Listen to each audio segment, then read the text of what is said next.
Et ce soir, le cri d'alarme et de désespoir d'une mère de famille.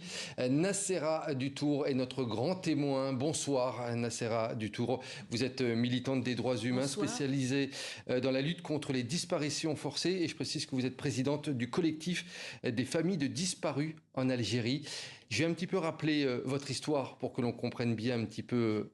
Allez-y. Voilà. Je voudrais juste rectifier, quand vous avez dit mère de famille, je suis mère de disparu.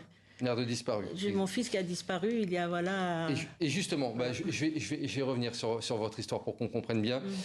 Votre fils, justement, il a disparu en Algérie en 1997, comme des milliers d'autres jeunes lors de la guerre civile qui a déchiré le pays, on le rappelle, dans les années 90. Et depuis, vous réclamez la vérité au gouvernement algérien. Pas de réponse jusqu'à présent. Et vous venez sur ce plateau puisqu'on vient de vous interdire l'accès justement à l'Algérie et c'est cette décision que vous souhaitez dénoncer aujourd'hui. Déjà, redites-moi votre engagement par rapport à la disparition de votre fils. Il remonte à 1997, c'est bien cela ? 30 janvier 97, oui, c'est bien cela. Amine, mon fils, parce qu'il est disparu, Amine, il vivait chez ma mère en Algérie. Et il a été arrêté comme des milliers d'Algériens et après, ils l'ont fait disparaître. Donc j'ai sillonné l'Algérie pendant des mois et des mois, presque une année entière, à essayer de retrouver mon fils. Voilà. Et puis j'ai avancé dans mes recherches. Ce qui m'avait interpellée, c'était la déshumanisation des services de police, la déshumanisation de tous ces gens officiels, les agents de l'État, les ministères. Je trouvais que c'est plus l'Algérie que je connaissais, c'était une Algérie déshumanisée complètement. D'un autre côté, sur ma route, je rencontrais énormément de mères qui étaient comme moi à la recherche de leur fils. Donc on se passait des informations. Est-ce que tu as été voir là? Est-ce que tu as été voir à cet endroit? Il paraît qu'à cette caserne, il y en a qui sont encore vivants. Et justement, donc là, vous y êtes allé souvent en Algérie, mais là, fait nouveau, vous vous êtes fait interdit l'entrée en Algérie. Ça, c'est pour la première fois que ça arrive. C'est la première fois que ça arrive. C'était le 30 juillet. Le 30 juillet dernier. Oui. J'ai pris un vol pour Alger à 14h35 et puis voilà, je suis arrivée. J'ai l'habitude de me faire contrôler. C'est arrivé. J'y allais souvent. J'ai les familles de disparus là-bas et elles ont besoin de moi. Et j'y allais très régulièrement.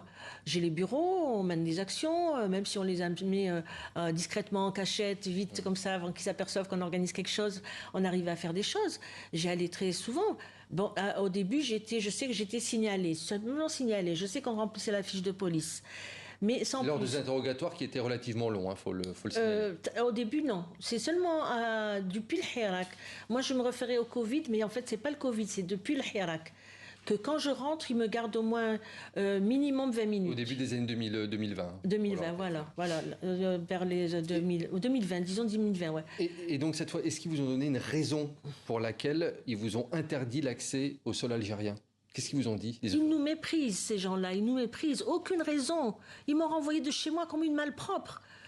Sans me dire qu'on m'a amené à l'avion. J'étais dans la salle d'attente. Là, j'ai passé des heures, plus de 3 heures, debout d'abord. Après, ils m'ont emmené dans une salle d'attente. Ils se sont jetés sur moi. Vite, madame, on y va. Et sur le coup, j'ai sursauté, j'ai un peu paniqué. Et puis, quand je l'entends dire à son collègue, vite, l'avion a décollé, que je reprends mes esprits, je lui dis, vous m'emmenez à l'avion. Moi, je pensais qu'il m'allait m'emmener au commissariat d'Al-Beda, qui est près de l'aéroport. Après, c'est foutu pour moi, c'est la prison de Khléa, la nouvelle prison des femmes. Je m'attendais à tout, sauf qu'on me renvoie de mon pays. On m'expulse de mon propre pays. Vous y êtes allé avec un passeport algérien? Toujours. J'y vais toujours avec mon passeport algérien. Je prends toujours mon billet avec mon passeport algérien. C'est les coordonnées du passeport algérien que je mets sur le billet quand on remplit par Internet. Donc je suis algérienne. Je vois pas pourquoi je n'irais pas avec un. Je suis algérienne. Je suis née algérienne, mes grands-parents sont algériens, mes ancêtres sont algériens. Nous sommes tous des Algériens. Je vois pas comment on peut refouler, expulser. Je dis même pas refouler, c'est trop gentil. C'est expulser de son propre pays, en fait. De mon propre pays. Nassera Dutour, on va revenir justement sur votre combat que vous menez donc depuis 1997. Plus de 8000 personnes, selon vos chiffres, ont été enlevées durant la guerre civile en Algérie. C'est bien cela, on reste à peu près sur ces chiffres, à peu près 8000. C'est même les chiffres que donnent les autorités algériennes quand ils répondent au Comité des droits de l'homme des Nations Unies. 8023 familles ont été, ils disent 2023 familles ont été indemnisées. Ils ont dire ça y est, on ne cherche plus la vérité. Est-ce qu'on sait Et arrêtées, pas enlevées, elles ont été arrêtées, souvent sous les yeux de leur famille, souvent la majorité sur leur lieu de travail, sous les yeux de leur famille, devant les voisins. Est-ce qu'on sait justement qui sont derrière ces enlèvements, derrière ces arrestations? Ben, les agents de l'État, tout confondu. Pendant les années 90, ils ont créé tellement de services qu'on s'y perd.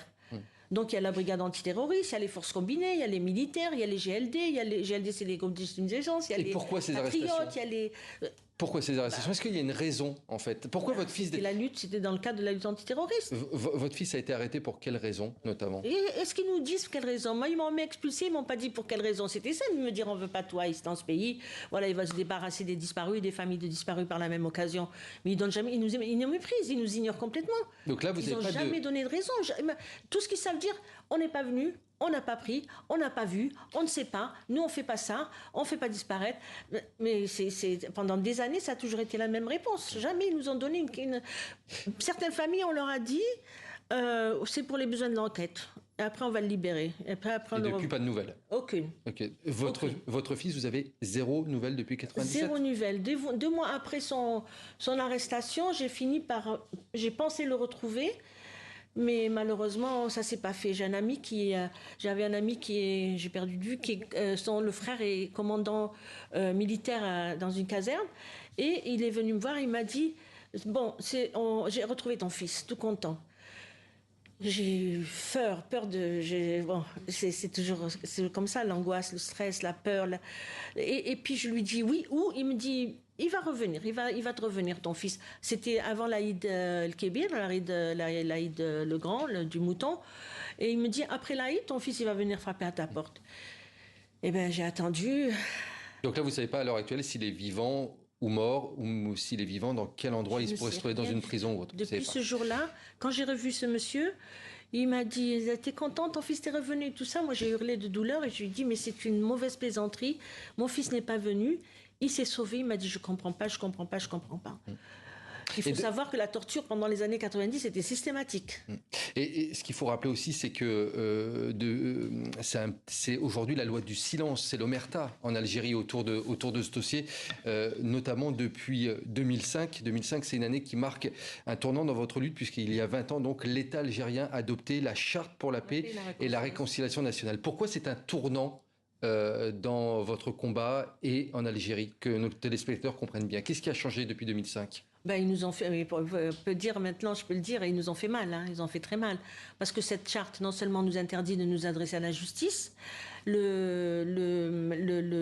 propose une indemnisation financière qui est conditionnée par un jugement de décès. Donc moi, je ne sais pas ce qu'ils ont fait de ma fille et mon fils. Je dois aller au tribunal demander un jugement de décès et je dois ramener 2 témoins qui n'ont jamais rien vu. On rappelle que ce texte, en fait, il prévoyait une amnistie générale dans le pays. La énième amnistie pour les groupes armés islamistes. Et donc c'était pas la première, c'était la 4e.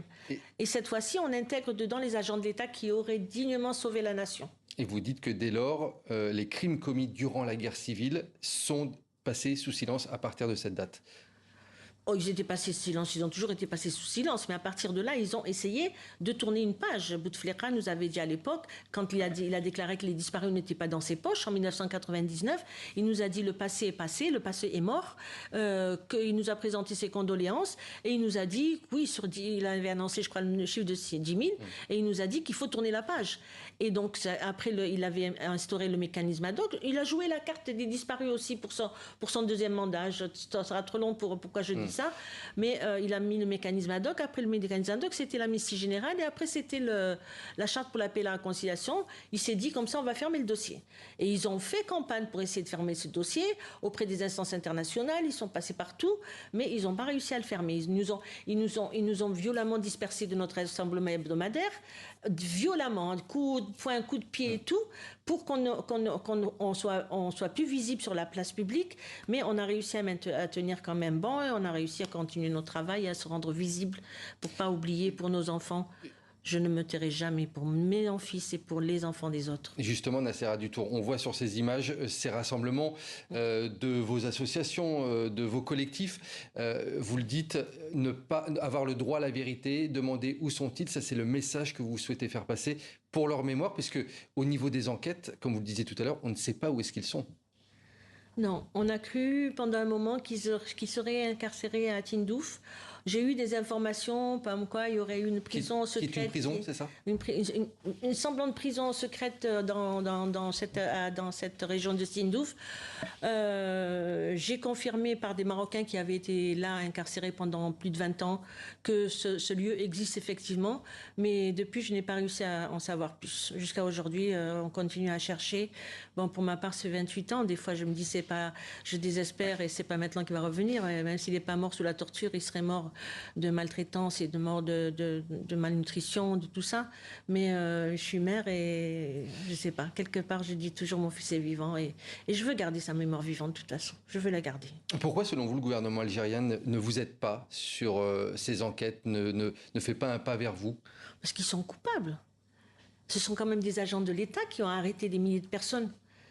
Le Samtaini, le président de la Commission nationale à l'époque, avait dit ce sont des agents qui ont désobéi.